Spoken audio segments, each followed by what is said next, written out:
लुकाचे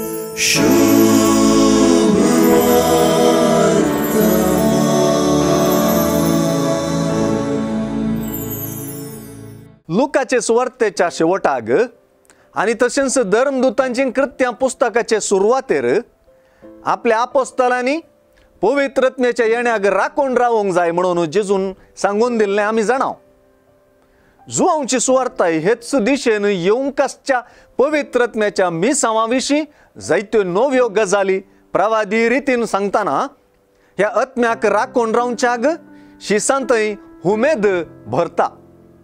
जुआंवच्या सुवार्तेंत आमी येदोळूच येवंकासच्या पवित्रत्म्या उदेशी जेजून सांगलेलें आयकून नियाळ्ळां. आयचे सुवार्तेंत पवित्रत्म्याच्या येवपा विशांतली गजाल जेजूच्या वचपाचे गजालींत गुंतल्या. अशें पळयल्यार जेजूच्या काळातावन पवित्रत्म्याच्या काळाक जावंक आसचें तें हातांतर, ती बदलावन वा तें ट्रान्झिशन जेजून सुवार्तेन सांगून दिलां.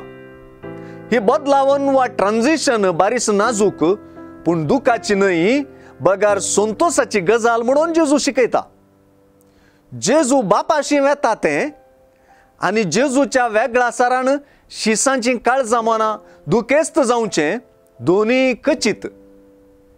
पूण वेगळ्या चाराचे दुखीन ती फुडें येवंकासच्या बरेपणाक जेजू चड वत्तू दिता.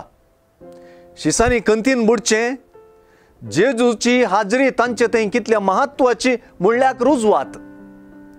जेजू तांच्या जिविताचें केंद्र आनी दिशा आसलो. आतां पवित्रोत्मोय तांकां हेंच जातलो. जेजूची ना हाजरी भरती करतलो, तांकां नव्या बरवशान भरतलो.